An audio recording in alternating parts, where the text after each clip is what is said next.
Good evening, everybody. If you're stuck at home with nothing else to do on a Wednesday evening, then this is exactly where you want to be. So I've been joined this evening by Stan Madiri. Stan's going to give us his top 3 tips on how to run like an Olympic athlete and the top 3 things you need to be looking out for. But Stan, running. Yes, Steve. Talk to me. Yes. Why is it such a difficult thing to get right? Well, I think like most things, unless they are learned well, it's always a case of trial and error, in whatever it is that you're trying to do. And running is no different.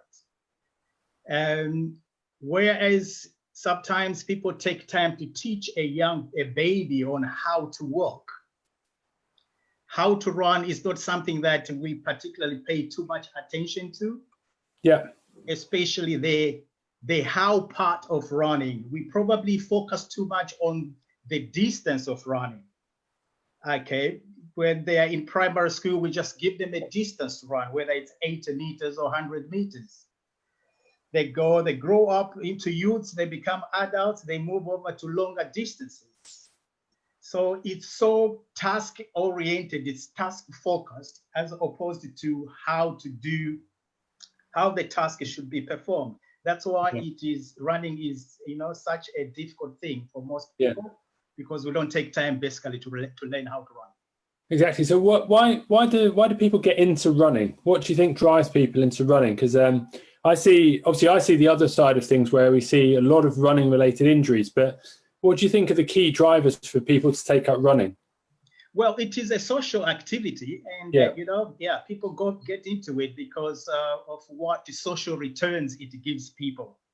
For different reasons, people do it. Others would do it for recreation. Others just to regenerate. Others, it's part of their stress release. Others is to join friends. Others, it's a family habit, or it's a common practice or common activity within their neighborhood. And therefore, they just join in because of the social nature of the event. Yeah. I can see there's a couple of people joining us online, and I'm sure they'd love to know if they've got any questions. Just feel free to ask them. But Stan, what particularly attracted you into running? You've been working with elite and Olympic athletes for a long time now, haven't you? But how did you first get into it? Well, I got into it really, in high school, mostly from football. Like, most of my generation, football would be the first sport that you play, you get involved in. But not failing to make the grade in the football teams, like it's so often the case, so many young footballers, but so few teams, and so that desire to just continue to be active had to be channeled into a different sport. And there was a running club within my neighborhood, and so that became the next option to just get in. And once I tried it, I found that the thrill was just as much as I would get from football. Yeah. So that's how I got involved with it. Yeah. Excellent. So Joanna has actually joined us all the way from New Zealand. She's actually watching live online right now. So I know she's a very keen runner. So for long distance runners, because I know Joanna runs quite a lot long distance, what would you say the key things are to look out for? Because I know we're going to be talking about running efficiency, but what is it that, what do you think long distance runners struggle with most, in your opinion? Yeah, I think for most long distance runners, the vulnerability is actually in the event itself, the distance, the mileage. That's where they are most vulnerable at, because they get onto these long, very long distances. Of course, there's the pleasure of running that comes from it. But in so doing, in so pursuing that pleasure of running, also they make themselves vulnerable to what comes along with that sort of mileage. So this is where the balance really has to come in on the pleasure of the running, and then the carefulness on the art of running, how to run that distance. I think it's that balance that needs to be struck, and the sooner it is struck in one's introduction to the sport, the better. Yeah, 'cause I guess there's an element of pleasure, pain, isn't there? Because it must be like those long distances. I remember doing the St Albans half marathon. Yeah. I turned up on a Sunday morning. The guy that I was supposed to be doing it with didn't turn up. I'd thought that because I was a tennis player and I could run like for 3 to 6 hours non-stop on a tennis court, yeah, running a half marathon would be a cinch. How wrong was I? So that was painful. It was very painful. Absolutely. Yeah, it got me really interested in running because I think what we're going to talk about tonight is actually running efficiency, isn't it? And that's a lot. Like for a tennis player, the mechanics of the tennis player on a tennis court are very different from a long distance runner on a half marathon course, right? So although it seems like I could stand up and move around the court for 6 hours or so playing tennis, the movement's entirely different, right? So it's going to manifest different mechanical strains on your body when you're pushing yourself that hard. Absolutely. Yeah. Absolutely so, because whereas in tennis and all other multi-directional sports, you are going out in bursts and you are asking different muscle groups to do activity for a very short period of time, albeit by aggregate, you're on the court for 3 hours, but it's different parts of the body that are doing those different movements. Whereas in a long distance event, you really are just looking for the same muscle groups repeatedly carrying out the same task over that distance. Yeah. So that's where really the grind comes in, in running. And that's why it is it takes a heavy toll on the body, especially the longer the distance is. And add to that, if the running style itself is one that is really not very efficient, the running experience, it becomes a very expensive one on the body. Yeah, no, very interesting. So very simple concept, but very difficult to do really well. Would you agree with that? Absolutely. Absolutely. Yeah. The simplicity of it is that it's the most ancient, it's the most modern exercise, if you like, because it is simply out there. It's who we are as human beings. We walk and then we run. Yeah. That's the simplicity of running. However, because there is a gap where we do not invest on how to run, that's where the problems come in. Not because running itself is an issue. No, it's because we have not taken part to learn the language, the literacy that goes along with the passion and the pleasure of running. Yeah. So, because pretty much anyone can get a pair of trainers and just go out for a run, right? Absolutely. And do you think that's what makes it so dangerous? That's where the risk lies in, because the social pool is so much. The social pool is so much that comes through various social stimuli, including the sportswear, the trainers, the tracksuits, there's so much pull from all these other running accessories that one is tempted to just get one of them and feel this is enough.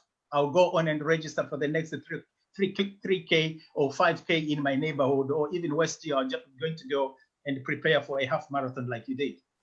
Yeah. Yeah, no, it's very interesting.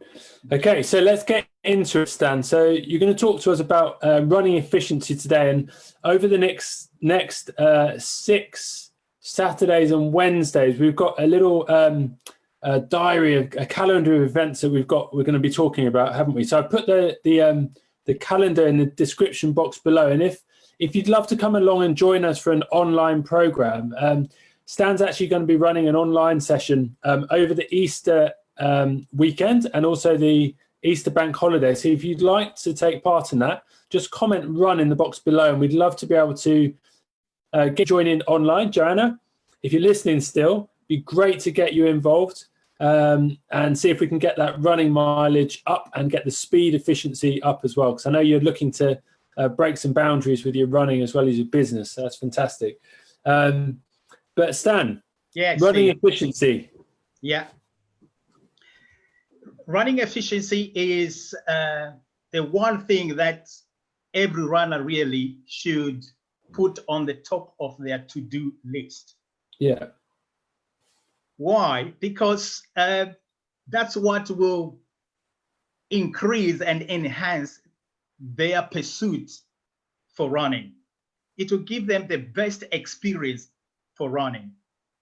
Why? Because one, they will accomplish their running goals, and yet they would all do that with a very reduced risk of injury. So it's almost a double, it's a double win-win for them, because sandwiched in between that is efficiency. They get their speed up, they achieve their running goals, they meet their running goals, they get new PBs, personal best, lifetime best, because they're running efficiently. And in running efficiently, they do not, or rather they reduce the risk of running injuries or injuries that will, are associated with running, because they have invested in running efficiency. Yeah. Yeah. No, it's interesting. So I think probably a good place to start, Stan, is looking at the actual running mechanics. So we've got like 6 or 7, well, probably it's actually 4 to 5 weeks, but 6 sessions in total of content coming. But if we start right at the beginning, so running, it's a cycle of movement. Now, one of the difficult things with looking at a cycle of movement is, where does it start and where does it stop? And that's a very topical question, because Franz Bosch, he talks about this running cycle, doesn't he? And he tries not to break it down into very specific units, because I think when you do that and you break it down, you tend to misunderstand what's happening from phase to phase. So I think the best way to think about it, and you might correct me in this, is thinking about the whole cycle of movement and how one phase is leading to the next phase. But ultimately, you're going to start running some point. So we can talk about the acceleration. We can talk about deceleration as well, because if we can accelerate, we've got to be able to decelerate and then maintain speed as well, which are for me, they're very important parts when I'm looking at someone's running cycle. Looking at where their injuries or performance is breaking down, or they're not getting what they can do out of their running performance. But how do you break down running? Because you've got a very unique way of breaking it down because of the inherent way that you teach running. So how do you tend to break it down yourself? Yeah, well, I think I agree with Franz Bosch regarding keeping it whole, because it is a holistic experience, running. Yeah. It's when we start looking at how do we enhance that quality of running. That's when we start looking at the most distinct phases of that cycle. Because if granted, this, the whole is greater than the sum, but if we can take care of the parts and make them whole, we are increasing the whole, the total experience that we accumulate from the whole. Yeah. And therefore, any part, any of the phases, however we want to break running into, is important, in that each one of them is related to the other. Each one of them precedes the other, leads into the next phase. So the quality of any specific phase within that cycle is dependent on the quality of the phase preceding it. Cycle. Yeah, absolutely. Yeah. So regardless of which part of that cycle we're going to start working on, it is the phase before it. That phase will depend on the phase before it to determine because it is a consequence. Every phase within that cycle is a consequence of the previous phase. That's how I would look at it, and that's how I break down my running to achieve efficiency. Pick out the phases, and these phases are common with everyone, but they would also be, as in most things human, they would be different in terms of dominance from person to person. Others have got issues with one phase more than they have with other phases. Others would probably have issues with 2 phases more than they have, with one of the phases. So it's establishing which one of the phases really is affecting their efficiency the most, and then work with them. The idea is we're not going to get a cycle that is almost a machine. Yeah. No, it's not going to be, it's not possible because of the very nature that we're just humans. It's all skeleton and the musculoskeletal, applications. But what we can do is reduce the variances that contribute to inefficiency. Those are the 8 components that we need to reduce. I have a view that what we need to do in running, what I do in running is remove the barriers to efficiency, and the runner would run efficiently. Because by and large, it's not what we are born with that makes us not run well. It is what we have picked up after we are born that brings about movement and running inefficiencies. So if we can spend time to remove all these movement patterns that we have acquired in the process of growing up, in the process of joining a sport, in the process of our lifestyle, if we can remove all these barriers, we would find the body is got a higher degree of efficiency to pursue its walking tasks and its running tasks. Yeah. Yeah. That's very interesting. So when you're looking at someone, what key things are you looking for? And do you when you're looking at a sprinter, because I know you've worked with some Olympic sprinters, haven't you? If you're looking at a sprinter, a footballer, and a long distance runner, what do you look at as key components for yourself analyzing them? Yeah, interestingly enough, Steve, the body wouldn't know what a sprinter is, a long distance runner is, or who a footballer is. Because to bring about movement, we're all doing the same thing. We are generating force from from our internal resources, and then we are engaging those, that with the external surface on which we are moving on. And from that point of view, it is the same for anyone, regardless of the sport. So what I'm looking at essentially is how is an athlete or a runner, beginner or elite, what are they doing on the ground? When their foot is, when they make foot contact with the ground, what are they doing? What is the foot saying to the ground? Because it's from what the foot is communicating on the ground that the response will relate to what movement they are generating.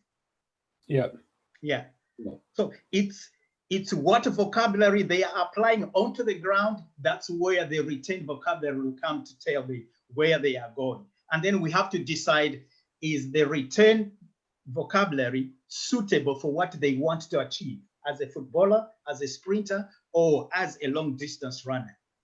It's what they're putting in the ground that will give them feedback on what they should be accomplishing. So it's how are they putting the foot contact? How are they lifting their foot from the floor? And how are they moving that foot from the floor to the front side so that they're able to repeat that movement? Because running is just a repetition of the same thing. Yeah. Yeah, it is just a repetition of that. So if we can break it down and polish up on each one of those 3 or 4 phases, and then allow people to just repeat, they will accomplish a lot more in the process. Absolutely. So a key there is trying to remove obstructions. Yeah. Brilliant. So there must be an optimal running efficiency model that you refer back to look at putting people's running efficiency onto a template, as it were. Yeah, indeed, you would have that because you want to look at the common platforms that everyone else is going through, regardless of what sport you're going through. Yeah. It is what is happening on the ground. It is what is happening during the flight time, which is the flight time for the leg, when the leg is in the air, and what is happening when they decide to start driving the foot back onto the ground. Yeah. So basically, it's what the foot is doing on the ground and what the foot is doing in the air. Flight behavior and ground behavior. Those are the 2 behaviors that you are looking at and you're looking at and spending time to remove any barriers in that. So removing barriers when it's in flight time, we remove barriers when it's on ground time. That's the first part. The second part then is to enhance. After we've removed the barriers, the next step now is how can we optimize flight time? How can we optimize ground time? Yeah. So you put in all other, all other variables that an athlete or a runner would be needing to optimize or to maximize their flight time.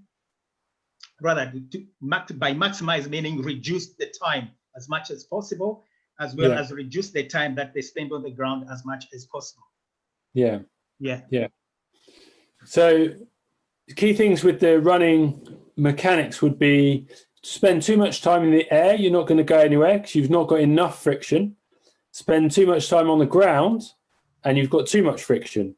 Yeah. So the optimal is somewhere in between. So how do you get athletes to be more, and that's what you're calling efficiency, isn't it? Yeah. Yeah. So it's the balance between air time and ground time, that being as optimal as possible. Yeah. So one of the things that I find quite interesting is there's a lot of people that run, but people class, there's lots of different types of running. So getting your trainers out and going out for a run is running. But getting on the treadmill, people class that as running as well, right? Yes, they do. But the physics of that are very different, aren't they? For one, the ground's moving underneath you, whereas in the physical world, we are smaller than the earth. So when we press against the earth, the earth doesn't go anywhere, we go forward. So it's a mechanical reaction, it's a reactive force to ground reaction forces. Yeah. So on a treadmill, the forces are very different at play there, aren't they? So you're looking at more vertical heights, vertical distance rather than horizontal distance. Yeah. Well, they're completely two different, cultures, really. Running on the land, running on the ground, and running on the treadmill are different. But they serve and also we must agree that they serve different purposes. Yeah. People go on the treadmill for various reasons to do that. But from a running mechanics point of view, they are very, very different. We are teaching the body different mechanics when I'm on the treadmill. Mechanics or movement patterns which are really not very useful if I'm going to need, if I'm going to get into a running competition. But it's all right if I'm going to be doing something recreative on a treadmill. I'm just working on my internal resources, my cardio, if you like. Yeah. Yeah, that's perfect. If I'm using it maybe for rehab, just to strengthen certain components, that's all fine. But if I'm looking for running efficiency, then I'm just doing the opposite. That's what I'm doing on a treadmill. The ground, like you pointed out there, is moving under me, whereas in the real life or on the track or on the road, the ground is not. I have to generate the force on the ground for the body to move. Yeah. Which is not happening on the treadmill. The treadmill, especially if it is motorized, it is moving on its own. If anything, it is encouraging me to start applying braking forces to control myself so that I am stable on the treadmill. Yeah. So I am learning braking forces, which is not exactly what I need to be doing if I'm on the track. On the track, I should be learning propulsion forces. How do I propel myself on the ground? Yeah. So they do serve different purposes. And I think it's important when athletes and runners and anybody, they're on the different surfaces to know for what purpose they are doing it. And one cannot replace the other. Is it worth drawing that, Stan, so people can understand that a little bit better? Let's see if I can get it up on here. We've been playing around with this, so we're Zoom pros at the moment. See what we can do. So let's have a look. So we've got a chap on a treadmill. Yeah. Here, and we've got a road here. Yeah. Okay, so if we say the treadmill is moving in this direction. Okay. So effectively, when you're a runner, let's get some angles up here. When your runner on the treadmill applies force through their rear leg here,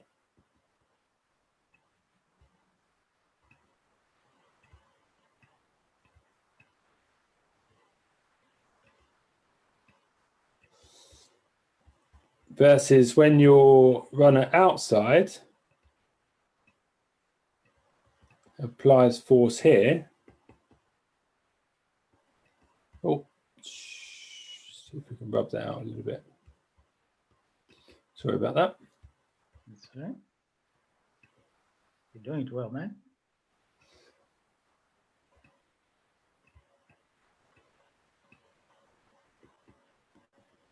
So they may look very similar, mightn't they? But the key thing there for me is that when you've got someone who is generating force, so both of them, they've taken their leg from an upward position here, and they've moved it into this downward force. So they've used their hamstrings to draw the leg backwards.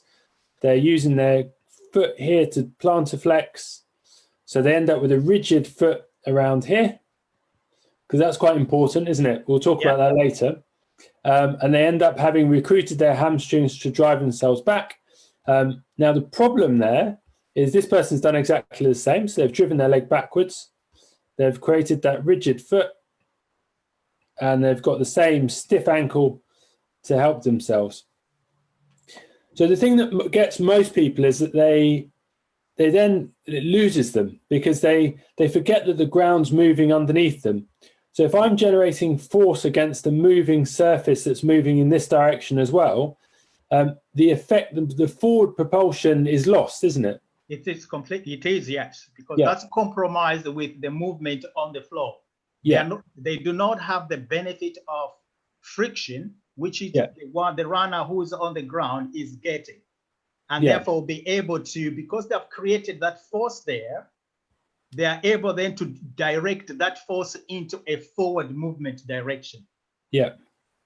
And then by so doing that, they are engaging the right muscle groups for that movement task. Yeah.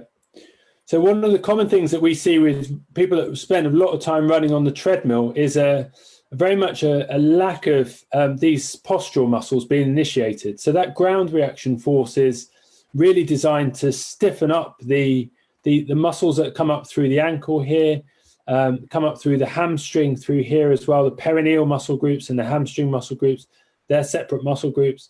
The gluteal stabilizers, so these muscles in the side of the hip here, they're very important because they help to hold the pelvis stable.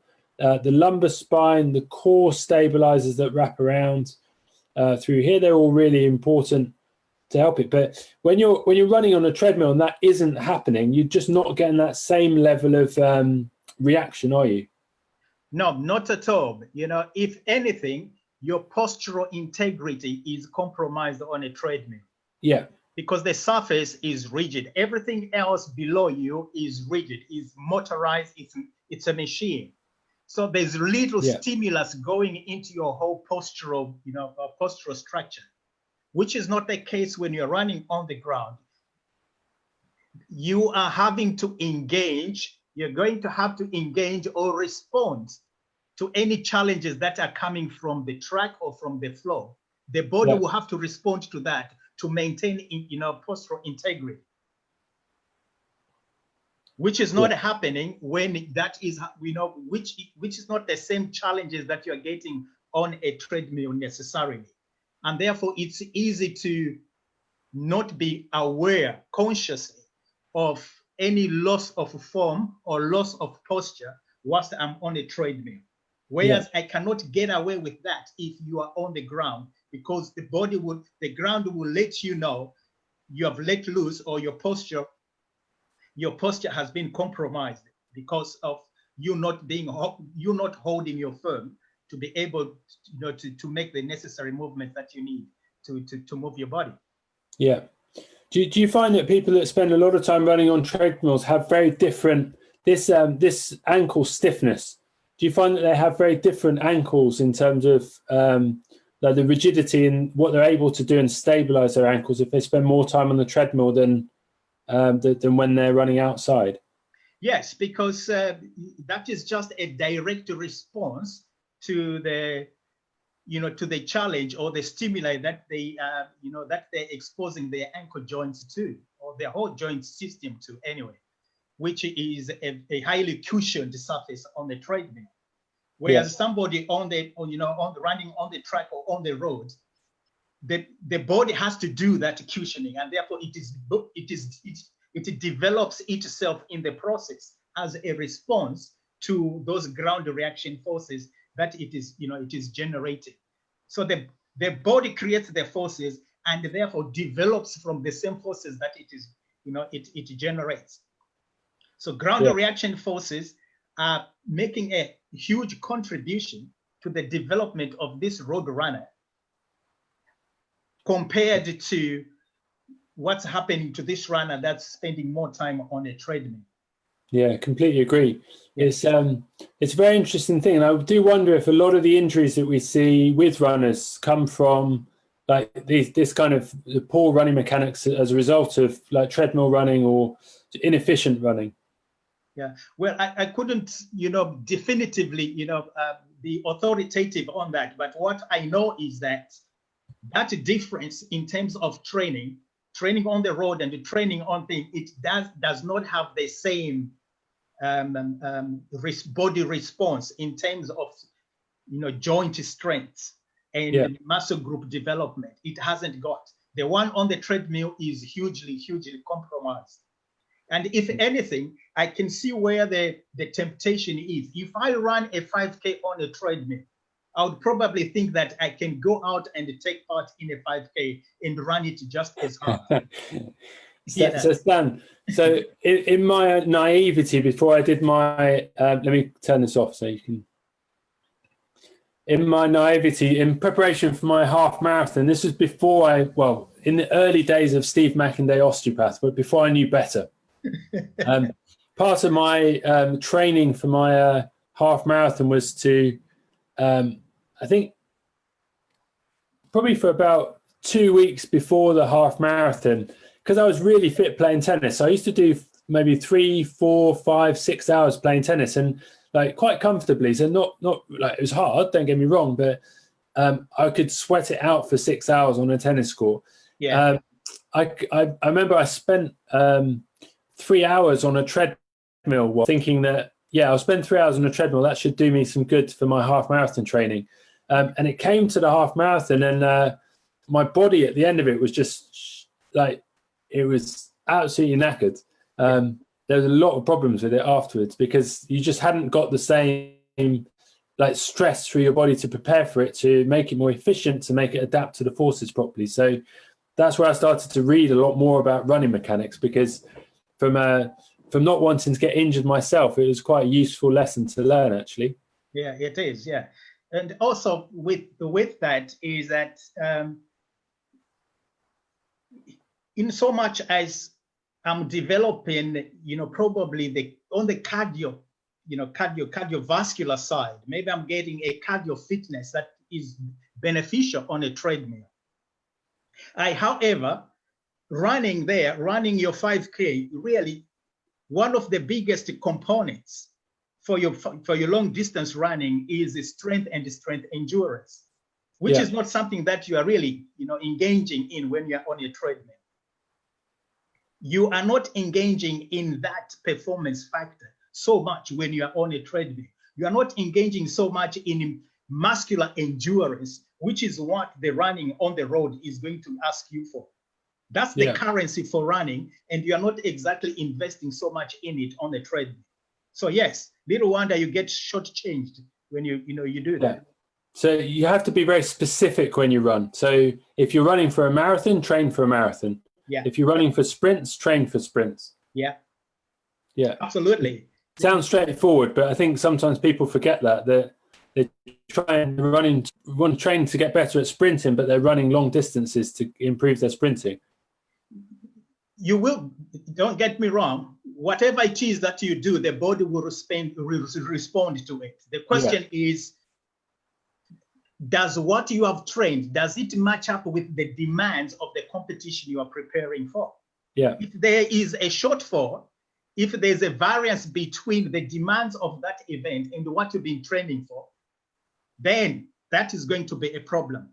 Certain components, if you did not include muscular endurance in your preparation and all you're doing was cardiovascular endurance, yes, your whole cardiovascular system could be ready to do a half marathon, but your muscles haven't got the endurance to do it. Yeah, very interesting. Yeah, you could prepare, you want to, okay, I'm going to be doing some sprints. That's great. But there are certain components of sprints. If you have not engaged in them, they will not be there just because you made the decision to run a sprint. The body cannot pick and choose what to give you. The body only responds to what you have given it, what you have stimulated with. That's what the body gives us back. And if what we have given us, it is not consistent with the demands of a particular race, then we're going to find ourselves wanting.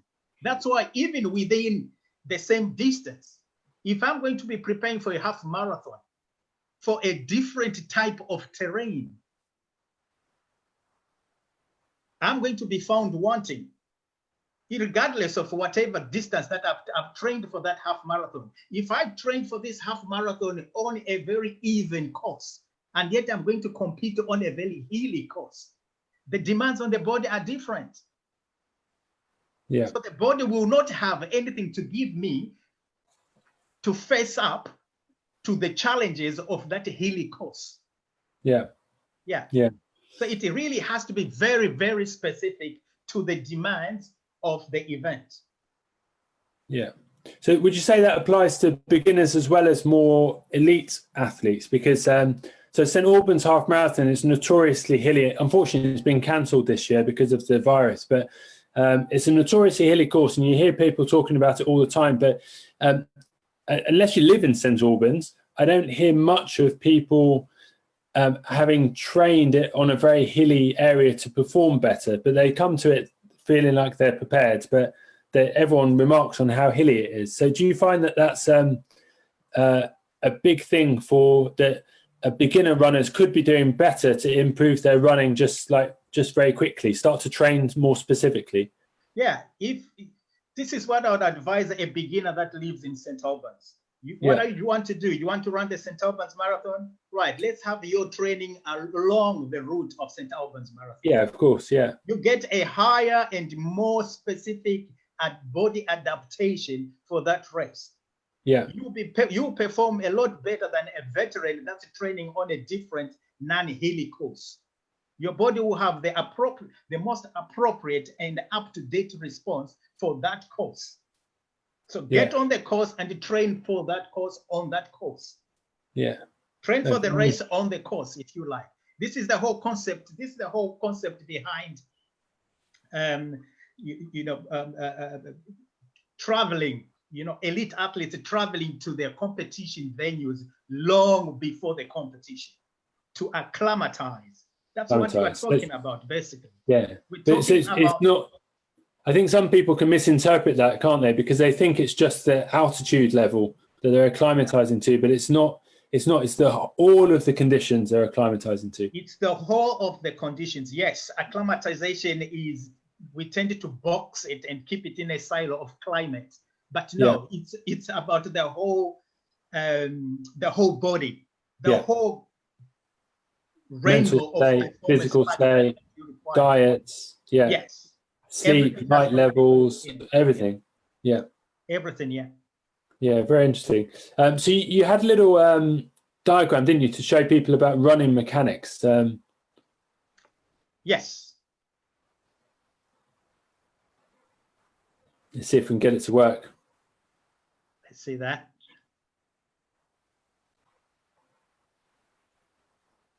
Hey, Catherine Walker, if you're watching, please feel free to ask us any questions you'd like. You probably know more than we do, but please feel free to ask us any questions about running efficiency. Hey, Maura. Hey, Abdul. And Mr. Lee Dibley. I haven't seen you for years, my friends. How are you doing? So Stan, let's hear it. All right, here. Brilliant. Is that one? Yeah. Perfect. Good. Okay. Now, what we have there is a running graphic, and courtesy of England Athletics and UK Athletics. This graphic is, one of the common graphics that you get in all, running materials. Now you have one leg there that has been colored there, obviously, to bring up clarity, to differentiate between the right and the left leg. But we're going to look, I'm going to focus on the dark colored leg there to point out the different phases, of the running cycle. Steve, you referred to the cyclical movement of running. Yeah. And that's all there is to running. It's just one cycle and we repeat it. It's a case of repeating the left leg after the right leg, left leg after the right leg, repeat that. Therefore, if we can concentrate on one stride and focus on it and polish it up, and the next task is just to repeat it over the distance, whatever distance that is. It's a sprint, it's a middle distance, or it's a long distance. As we spoke there, Steve, we can start on any phase. Really, it doesn't matter where we start. But for the purpose of discussion, I will start on phase 1. I've got my image there with 2 ones at the top. So that's where it is. It is call this the recovery phase. You find different terms from different coaches. It really doesn't matter so much as it relates to the function, what function is being carried out. I think that is more important than what we call it. I refer to phase 1 as recovery. Basically, this is how the foot is recovered. Once the foot has finished the task of propulsion on the floor, it has no other business but to get back into a position where it is ready to perform that task again. Yeah. Now, the tendency is that once the foot comes off the floor, nature would have the foot gravitate towards the rear of the body. And that can be a long and slow extension of the leg at the back of the body. Now, we want to counteract that sort of natural instinct by bringing, because the longer it is, the longer we leave the foot at the rear of the body, the longer the flight time will become. And we really want to reduce that flight time. Because as long as the foot is in air, it is not making any contribution to running. I want to bring that foot back onto the ground as quickly as possible because the work is on the ground, not in the air. That's why this phase 1 is important. It's about leg recovery. Recover that leg as quickly as is possible. What are the components of recovery? You want to pick that heel straight back into the hamstrings. I tell my athletes, you want to pick your heel to almost kick into your hamstrings, not onto your glutes, because that will be taking it way too far up. You want them to come straight back under the hips into the hamstrings.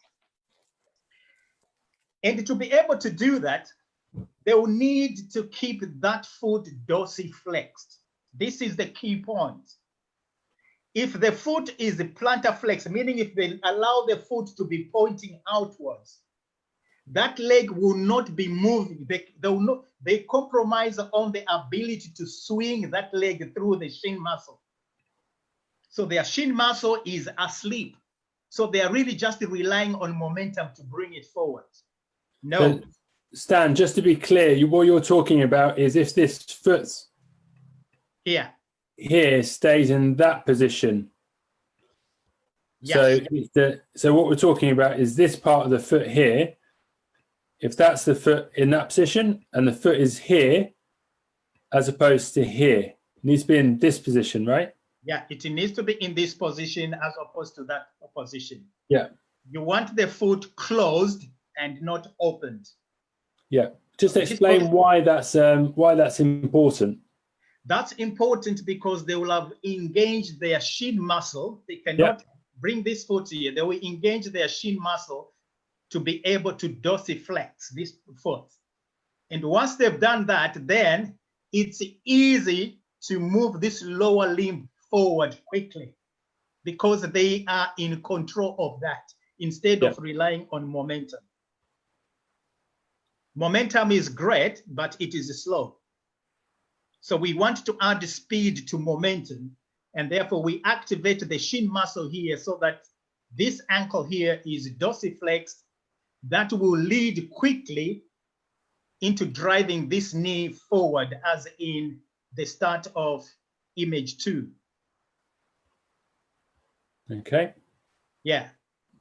So image 2 moves us, that's where the foot, we want the knee to come forward quickly because we want to prepare for the next important phase, which is phase 3. Yeah.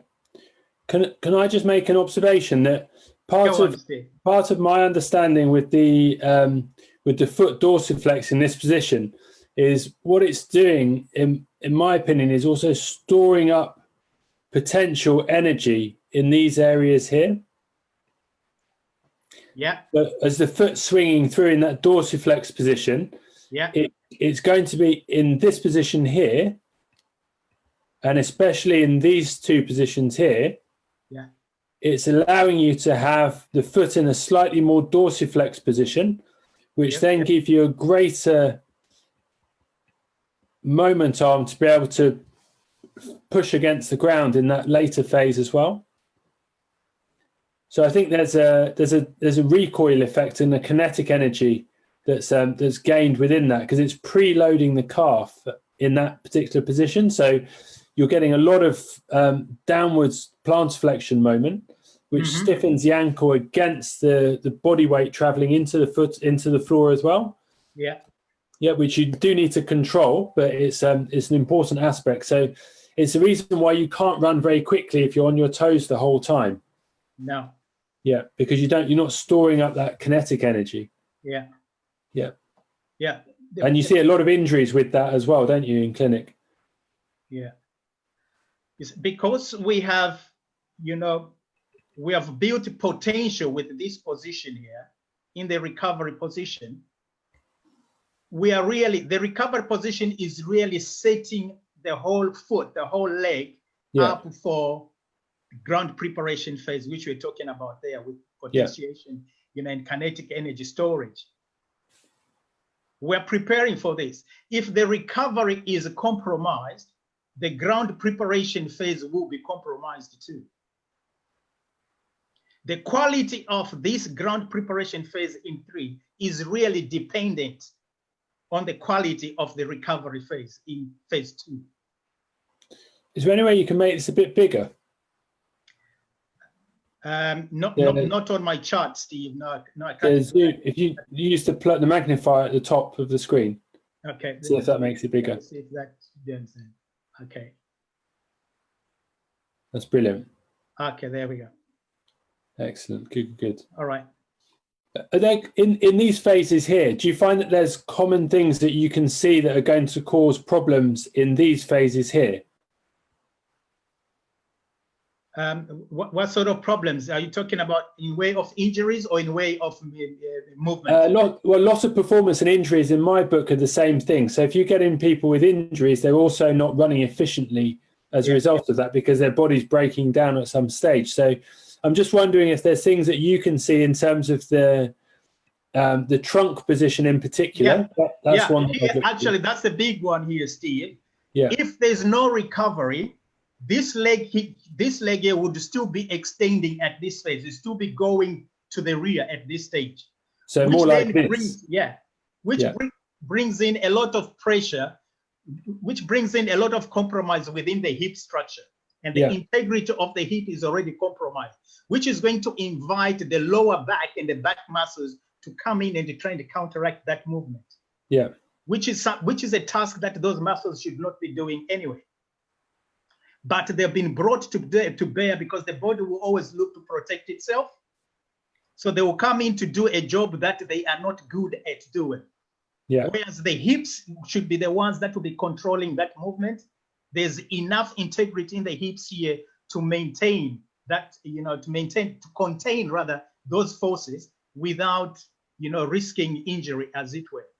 So if there's no postural integrity within the hips and this leg is allowed to float backwards, that is an invitation for issues around the back region, which you're getting, with some of the runners, back issues because of what is happening there. There's too much play within the hip structure. Yeah.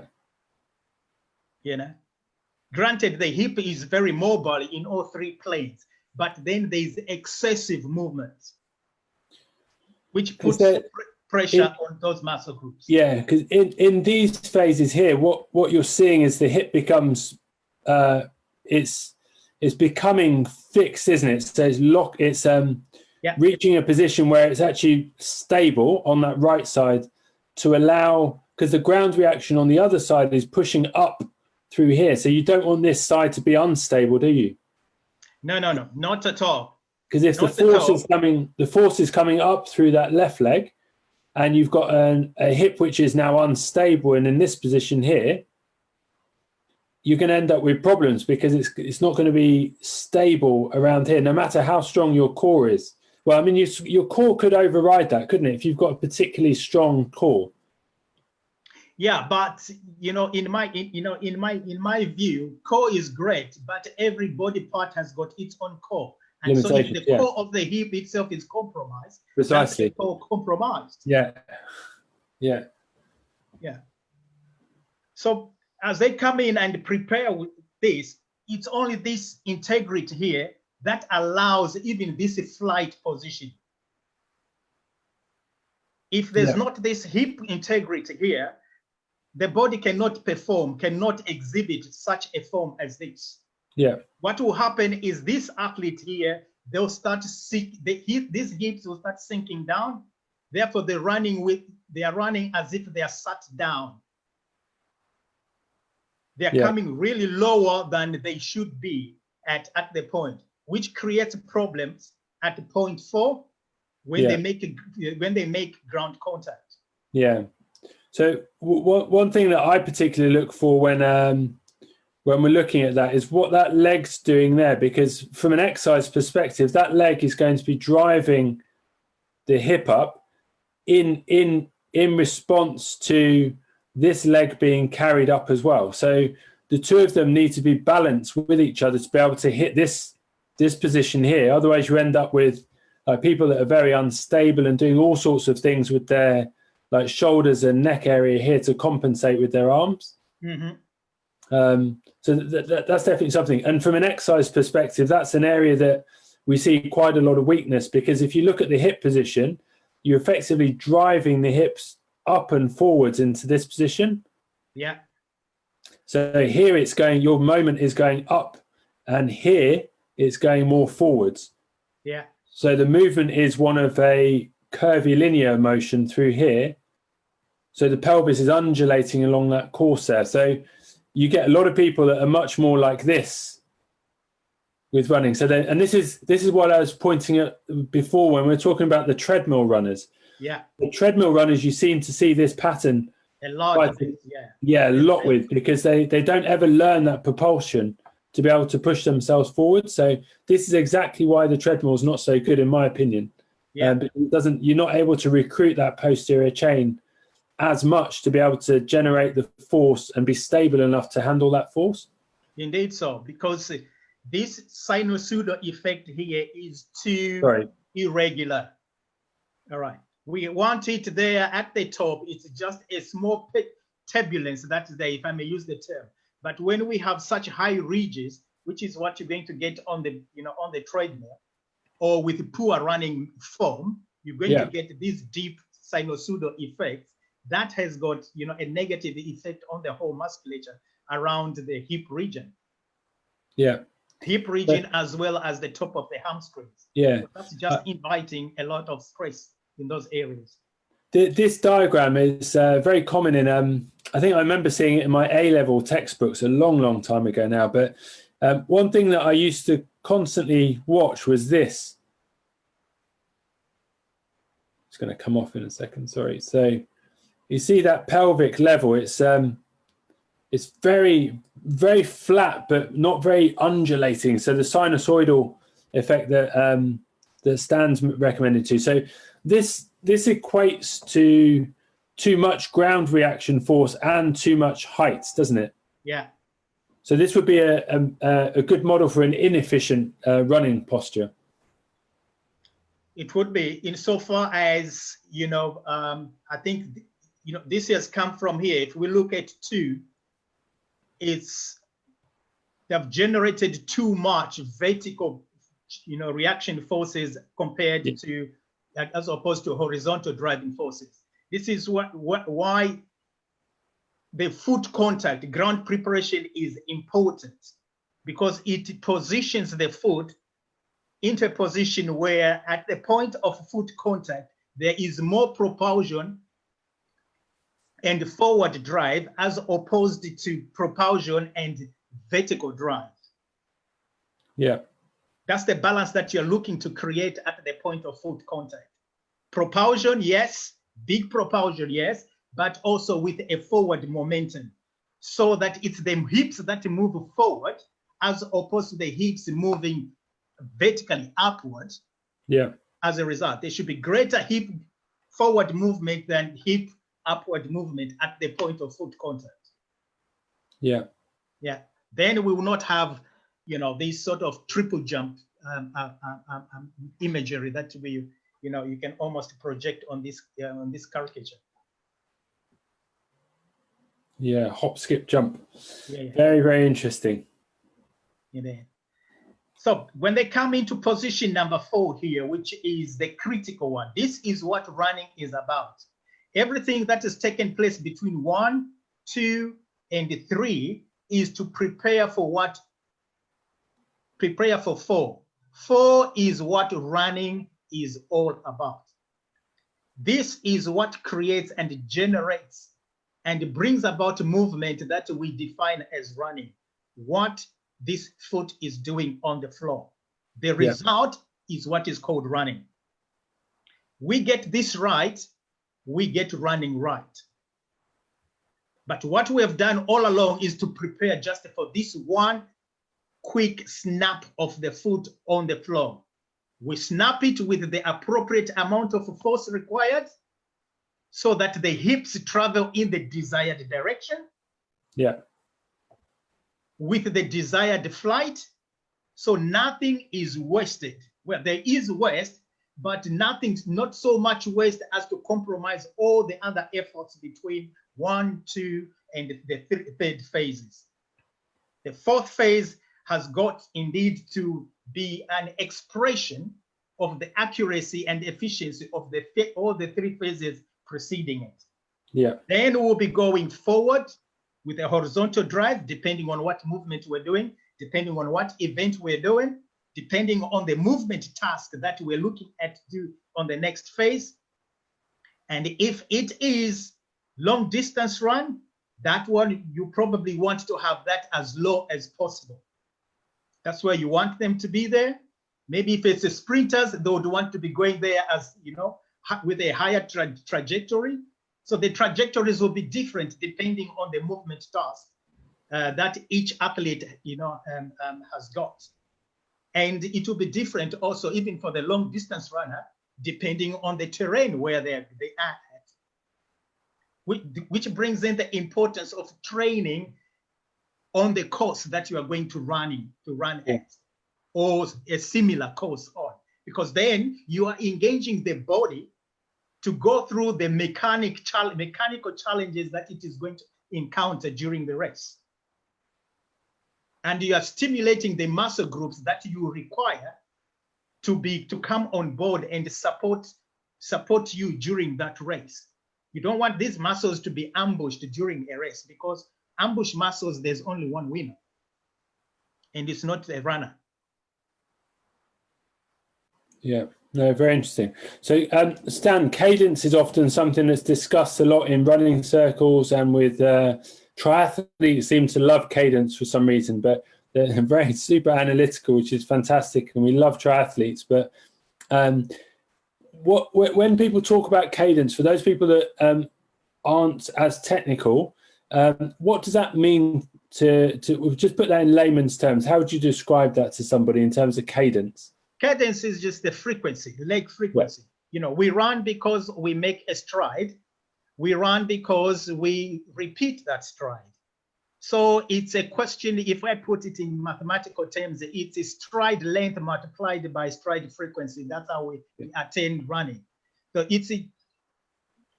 when we focus so much on the stride frequency, that's when we think that's where the mileage or the gains are. And hence the discussion a lot, within the triathlon community on cadence, because they find that as they use it as a way of running economy. Yeah. Deal with the frequency, deal with the components of frequency to try and attain running economy. That's essentially what they're doing there. Yeah. Yeah. Well, one thing that I found quite interesting about the discussion on cadence is that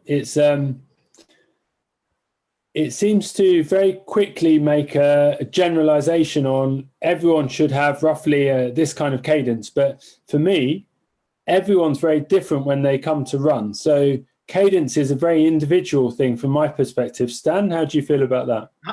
Absolutely, because cadency it's a derivative from a stride. Yeah. Now, a stride is a derivative also from an individual's physical stature. An individual's musculature. That's where a stride is coming from. Their leg length and the strength of their hip muscles is what allows them to generate the stride that they do. And the force that they put into the ground determines the stride length. Yeah. Yeah. So all these variables there cannot be the same for everyone. They cannot be the same. And therefore, if we're going to prescribe one, cadence pattern for everybody, we probably are ignoring the fact that there are all these other differences, in every. It's like prescribing everybody a particular tone of speech for everyone.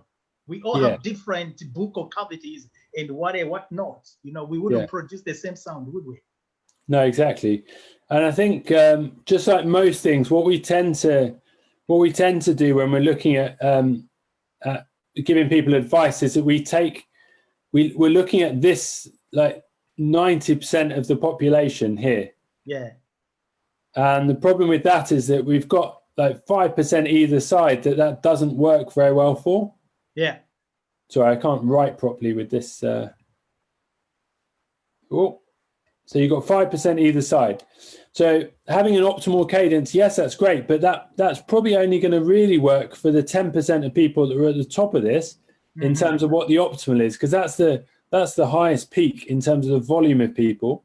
But outside of that, you've got more people that this optimal is not going to work for than it is. And the reason being, in my opinion, is that, like Stan said, is that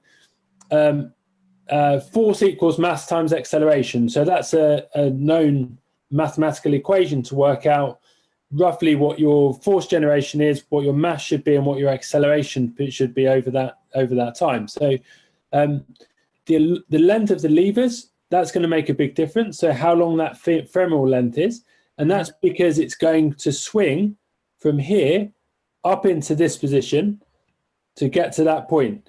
So if it's a very short lever, it hasn't got very far to go until it gets to that point. If it's a very long lever, it's got a long way to go before it gets to that point. Yeah. So that's going to have a dramatic impact on the speed at which you've got to. This is why Usain Bolt is an absolute freak of nature, because he's got long limbs and he runs fastest on the planet. It shouldn't be the case, should it? Mechanically. Yeah. Well, it's I wouldn't put it that way with Usain, because It's what he does with the long legs, or what he used to do with the long legs to attain those mechanical advantages. That's what he was able to change, if you like, our stereotyping with very tall people. It's what he used to do. It's like what Michael Johnson also did. It changed a perception because of what exactly you pointed out. We think about what is optimal. Yeah, but what is optimal is not optimal for everyone. We have to find what is optimal for every athlete, for every stride. This is where the specificity of learning how to run comes in. We have to find out what is optimal for every individual runner, because it's from their optimal that they can express efficiency. Yeah. If we're going to pick a cadence that is for a certain group of runners, this is what is going to happen. Those who are below that are going to be extending themselves to attain that, which is a very expensive way of running. And those above the optimal are going to be short-changing themselves. And then you wonder, what's the point anyway? If you can do it with a higher cadence, why are you dropping down? Those who cannot do it with a higher cadence, why are you forcing yourself to do it? Stay in your cadence and attain the same amount of work, because the amount of work is still the same anyway, regardless of the levers that you're going to be using there. Depending. If you stay with your own levers and optimize them. Yeah. So over time, your cadence will change based on the force at which you're able to deliver this foot into the ground. Exactly. Yeah. And as long as you are imitating or you are running on borrowed cadence, then you are denying your muscles to be able to learn to produce what force is appropriate and relevant for you to develop your own cadence. Yeah. It's basically running in borrowed ropes, which is a very expensive thing. Yeah, very interesting. Good. Well, Stan, that's been absolutely fantastic. We've been an hour and 15 minutes and it's flown by, in my opinion. But Stan, if you were to give people the top 3 tips on how to improve their running efficiency, what would you say they are? Yeah, I think I would pull them from the discussion here, but just to sort of summarize them, it would be 1, work on your recovery. Leg recovery is key, because leg recovery then sets you up for your ground preparation. A good ground preparation will allow you to optimize your foot strike so that you are able to travel in the direction that you want, at the pace and at the angle that you want to do that. Yeah. Recovery, ground preparation, and foot strike. Stan, in your running sessions that you're running over the Easter period and through the online program, I'll put the link in the description box below, but is that something you're going to cover with people to help improve their running, drills to help them with that recovery position? Yes, that's what is that's what is on the agenda there, to look at all these pertinent running phases, and so people can optimize under the circumstances of lacking going outdoor activity. It really is a perfect time to start working on individual components of your running. Yeah, brilliant. Okay, and then tip number 2, what would you say tip number 2 is, Stan? Well, I spoke about all the 3 in one breath. Sorry, just recapping. Yeah.